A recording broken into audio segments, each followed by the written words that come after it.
નમસ્કાર. હાલ ગુજરાતમાં વરસાદે જે વિરામ લીધો છે એ વિરામ પાછળનું કારણ શું છે? કયા કારણથી આ વરસાદ છે એટલો રોકાયો છે? અને હવે જો વરસાદ શરૂ થશે તો ગુજરાતની અંદર આગામી દિવસોની અંદર કઈ તારીખથી વરસાદી માહોલ શરૂ થશે? જ્યારે વરસાદ શરૂ થશે, નવો વરસાદી રાઉન્ડ આવશે તો કઈ તારીખથી શરૂ થશે અને કયા વિસ્તારની અંદર સૌથી વધુ પ્રભાવિત થશે? આ તમામ બાબતે હવામાન નિષ્ણાંત અંબાલાલ પટેલે મહત્વની આગાહી કરી છે. આ સાથે જ હાલ કયું નક્ષત્ર ચાલી રહ્યું છે, કયા નક્ષત્રનો વરસાદ છે એ ખેડૂતો માટે ક્યાંક ને ક્યાંક નુકસાનકારક છે એની પણ આપણને વાત કરી છે. આ સાથે જ આગામી દિવસોની અંદર મહિનાના અંત સમયમાં વરસાદી માહોલ કેવો રહેવાનો છે એ બાબતમાં પણ એમને મહત્વની આગાહી કરી છે. ત્યારે આવું સાંભળીએ હવામાન નિષ્ણાંત અંબાલાલ પટેલ દ્વારા કરવામાં આવેલી ખેડૂતોને ખાસ કામની આ આગાહીને. હમણાં મઘા નક્ષત્ર છે, ખેડૂત ભાઈઓ વરસાદની રાહમાં છે, પરંતુ વરસાદ બરાબર થતો નથી. આજથી જ વરસાદ ઝાપટા પડવાની શક્યતા રહેશે, પરંતુ દક્ષિણ ગુજરાતમાં તારીખ 22, 23, 24માં સારા વરસાદ ઝાપટા પડવાની શક્યતા રહેશે. તેમજ બંગાળ ઉપસાગરમાં એક શાખા સક્રિય બંગાળ ઉપસાગર સક્રિય થતાં આ માસના એન્ડમાં સારું વરસાદી વહન ગુજરાતના ભાગોમાં આવવાની શક્યતા રહેશે. અને લગભગ હાલ વરસાદ નહીં થવાનું કારણ ઉપલા લેવલના પવનો સીધા જ અરબ સાગરમાં થઈને બંગાળ ઉપસાગરમાં થઈને દક્ષિણ ચીન તરફ જઈ રહ્યા છે. એટલે બંગાળ ઉપસાગર જ્યારે દક્ષિણ ચીનમાંથી જે પવનો જઈ રહ્યા છે તે પવનો આવતા બંધ થાય તો જ બંગાળ ઉપસાગર સક્રિય થઈ શકે.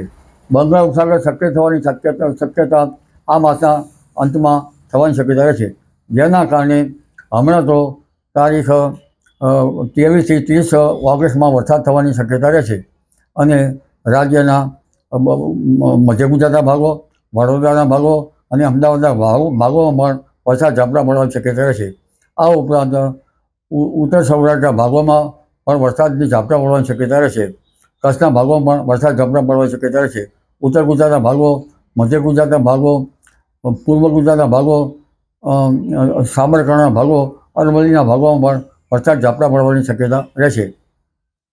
તેમજ દક્ષિણ ગુજરાતના ભાગોમાં હળવા ભારે વરસાદ ઝાપટા પડવાની શક્યતા રહેશે. મધ્યપ્રદેશના ભાગોમાં ભારે વરસાદ થતાં નર્મદાના જળસ્તરમાં વધારો થઈ શકે અને ડેમની નર્મદા સરદાર સરોવર ડેમની ઊંચાઈમાં પણ વધારો થઈ શકવાની શક્યતા રહેશે.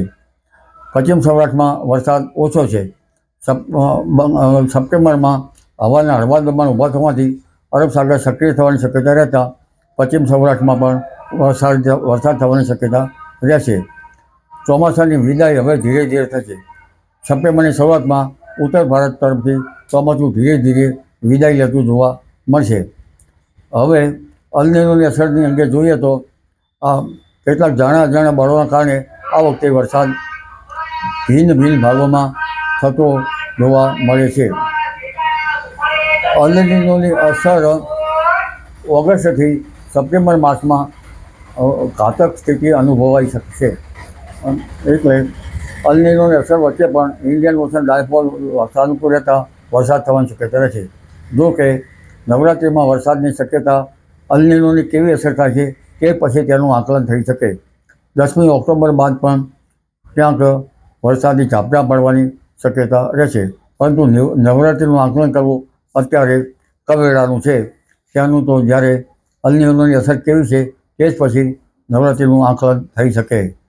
27 સપ્ટેમ્બરથી 5મી ઓક્ટોબર વચ્ચે ગાજવીજ સાથે વરસાદ થવાની શક્યતા રહેશે. 5મી ઓક્ટોબરે દરિયામાં ભારે પવન ફૂંકાવાની શક્યતા રહેશે અને 17મી ઓક્ટોબરે પણ દરિયામાં ભારે પવન ફૂંકાવાની શક્યતા રહેશે. જી, ખેડૂત ભાઈઓ છે ખેતરમાં ડ્રોન ઉડાવતા હોય છે ત્યારે આપણે એક પ્રશ્ન સતાવતો હોય છે કે જે આપણે અત્યાર સુધી જીપીએસ ટેકનોલોજી વાળા ડ્રોન વાપર્યા છે, જેથી કરીને મોબાઈલ ટાવર છે અથવા તો હાઈ ટેન્શન લાઈન પસાર થતી હોય, કોઈ વૃક્ષો હોય, ત્યારે જે જીપીએસ ટેકનોલોજી વાળા ડ્રોન છે એમાં ટકરાય અને ટ્રેસ થાય છે.